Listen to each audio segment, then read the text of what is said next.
ಹಾಸನದ ಹೊಳೆನರಸೀಪುರದಲ್ಲಿ ಲೈಂಗಿಕ ಕಿರುಕುಳ ಪ್ರಕರಣಕ್ಕೆ ಸಂಬಂಧಪಟ್ಟಂತೆ ಹಿರಿಯೂರಿನಿಂದ ಹೊಳೆನರಸೀಪುರಕ್ಕೆ ದೇವರಾಜೇಗೌಡ ಅವರನ್ನ ಶಿಫ್ಟ್ ಮಾಡಲಾಗಿದೆ. ಹೊಳೆನರಸೀಪುರಕ್ಕೆ ದೇವರಾಜೇಗೌಡ ಅವರನ್ನ ಪೊಲೀಸರು ಕರೆ ತಂದಿದ್ದಾರೆ. ಇವತ್ತು ಸಂಜೆಯೊಳಗಾಗಿ ನ್ಯಾಯಾಧೀಶರ ಎದುರು ಅವರನ್ನ ಹಾಜರುಪಡಿಸೋದಕ್ಕೆ ಸಿದ್ಧತೆಯನ್ನು ಕೂಡ ಸದ್ಯಕ್ಕೆ ನಡೆಸಲಾಗಿದೆ.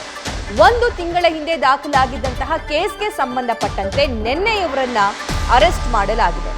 ಈ ದೇವರಾಜೇಗೌಡ ಅವರು ಅರೆಸ್ಟ್ ಆಗಿರೋದು ಕೂಡ ಸಾಕಷ್ಟು ಅನುಮಾನಗಳಿಗೆ ಎಡೆಮಾಡಿ ಕೊಡ್ತಾ ಇದೆ.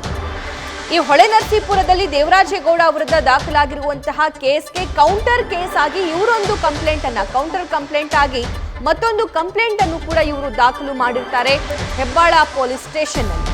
ಸೊ ಅದೇ ಪ್ರಕರಣಕ್ಕೆ ಸಂಬಂಧಪಟ್ಟಂತೆ ಈಗ ಅಡ್ವೊಕೇಟ್ ಅರೆಸ್ಟ್ ಮಾಡಲಾಗಿದೆ. ಈ ಪ್ರಕರಣಕ್ಕೆ ಸಂಬಂಧಪಟ್ಟಂತೆ ಮತ್ತಷ್ಟು ಲೈವ್ ಡೀಟೇಲ್ಸ್ ನಮ್ಮ ಪ್ರತಿನಿಧಿ ಸಂದೇಶ್ ನೀಡ್ತಾರೆ. ಸಂದೇಶ್, ಮೊದಲಿಗೆ ದೇವರಾಜೇಗೌಡ ಅವರನ್ನ ಅರೆಸ್ಟ್ ಮಾಡಿದ್ದು ಯಾತಕ್ಕಾಗಿ? 1 ತಿಂಗಳ ಹಿಂದೆ ದಾಖಲಾಗಿರುವಂತಹ ಕೇಸ್ ಇದು. 1 ತಿಂಗಳ ಕಾಲ ಏನ್ ಮಾಡ್ತಿದ್ರು ಪೊಲೀಸರು ಅನ್ನೋ ಪ್ರಶ್ನೆ ಸಹಜವಾಗೇ ಮೂಡುತ್ತೆ. ಅದರ ಜೊತೆಗೆ ಇವತ್ತಿನ ಡೀಟೇಲ್ಸ್ ನೀಡ್ತಾ ಹೋಗೋದಾದ್ರೆ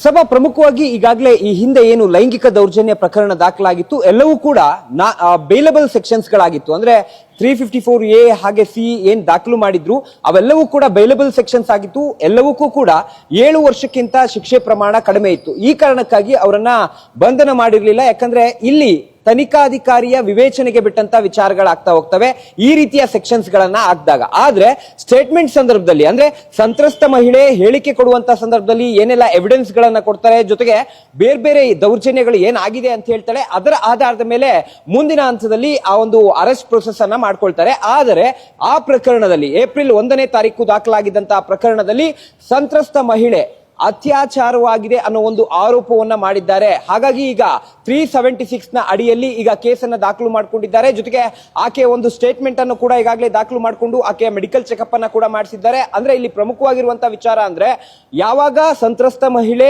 ಈ ಒಂದು ವಿಚಾರವನ್ನ ಬಾಯಿ ಬಿಡ್ತಾರೋ, ಅಂದ್ರೆ ಅತ್ಯಾಚಾರವಾಗಿದೆ ಅನ್ನೋದ್ರ ಕುರಿತಂತೆ ಮಾಹಿತಿಯನ್ನ ಬಿಡ್ತಾರೋ ಅಥವಾ ಆ ಹೇಳಿಕೆಯನ್ನ ಕೊಡ್ತಾರೋ, ಆ ಹೇಳಿಕೆಯ ಆಧಾರದ ಮೇಲೆ ಈಗ ಸದ್ಯ ದೇವರಾಜೇಗೌಡರನ್ನ ಅರೆಸ್ಟ್ ಮಾಡುವಂತ ಕೆಲಸವನ್ನ ಹೊಳೆನರಸೀಪುರ ಪೊಲೀಸರು ಮಾಡಿರುವಂತದ್ದು. ಅಲ್ಲಿ ಪ್ರಮುಖವಾಗಿರುವಂತದ್ದು ಈಗ IPC ಸೆಕ್ಷನ್ 376 ಏನು ಆಡ್ ಅಪ್ ಮಾಡಿದ್ದಾರೆ.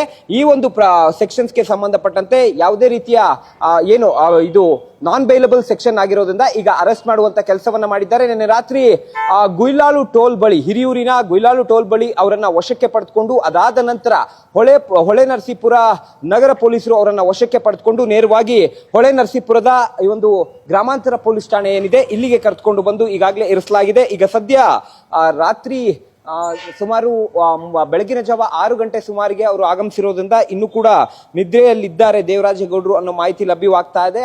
10 ಗಂಟೆಯ ನಂತರ ಅವರ ವಿಚಾರಣೆಯನ್ನ ಮಾಡ್ತಾರೆ. ವಿಚಾರಣೆ ಸಂದರ್ಭದಲ್ಲಿ ಸಂತ್ರಸ್ತ ಮಹಿಳೆಯ ಹೇಳಿಕೆಗೆ ಸಂಬಂಧಪಟ್ಟಂತೆ ಅವರ ಸ್ಟೇಟ್ಮೆಂಟ್ ಅನ್ನ ಪಡೆಯಲಾಗುತ್ತೆ. ಸ್ಟೇಟ್ಮೆಂಟ್ ಅನ್ನ ಪಡೆದು ರಿಮ್ಯಾಂಡ್ ಅರ್ಜಿಯಲ್ಲಿ ಅಂದ್ರೆ ಮಧ್ಯಾಹ್ನದ ನಂತರ ಇವರನ್ನ ಏನು ನ್ಯಾಯಾಧೀಶರ ನಿವಾಸಕ್ಕೆ ಹಾಜರುಪಡಿಸ್ತಾರೆ. ಯಾಕಂದ್ರೆ ಕೋರ್ಟ್ ರಜೆ ಇರೋದ್ರಿಂದ ನ್ಯಾಯಾಧೀಶರ ನಿವಾಸಕ್ಕೆ ಇವರನ್ನ ಹಾಜರುಪಡಿಸಿ ಅಲ್ಲಿ ರಿಮ್ಯಾಂಡ್ ಅರ್ಜಿಯನ್ನ ಸಲ್ಲಿಕೆ ಮಾಡ್ತಾರೆ. ಅಂದ್ರೆ ರಿಮ್ಯಾಂಡ್ ಅರ್ಜಿಯಲ್ಲಿ ಇವರ ಸ್ಟೇಟ್ಮೆಂಟ್ ಅನ್ನ ಪಡೆದುಕೊಂಡು ಯಾವ ಕಾರಣಕ್ಕಾಗಿ ನಮ್ಮ ಕಸ್ಟಡಿಗೆ ಮತ್ತೆ ದೇವರಾಜೇಗೌಡರ ಅವಶ್ಯಕತೆ ಇದೆ ಅನ್ನೋದನ್ನ ಕೋರ್ಟ್ಗೆ ಮನವಿ ಮಾಡೋದಕ್ಕೆ ಒಂದು ರಿಮ್ಯಾಂಡ್ ಅರ್ಜಿಯನ್ನ ಸಲ್ಲಿಕೆ ಮಾಡ್ತಾರೆ. ಆ ರಿಮ್ಯಾಂಡ್ ಅರ್ಜಿಯಲ್ಲಿ ಕಂಪ್ಲೀಟ್ ಆದ ಒಂದು ಡೀಟೇಲ್ಸ್ ಅನ್ನ ಅಂದ್ರೆ ಇವರ ಸ್ಟೇಟ್ಮೆಂಟ್ಗೆ ಸಂಬಂಧಪಟ್ಟಂತೆ ಜೊತೆಗೆ ಮುಂದಿನ ಹಂತದ ಸ್ಥಳ ಮಹಾಜರಾಗಿರ್ಬೋದು.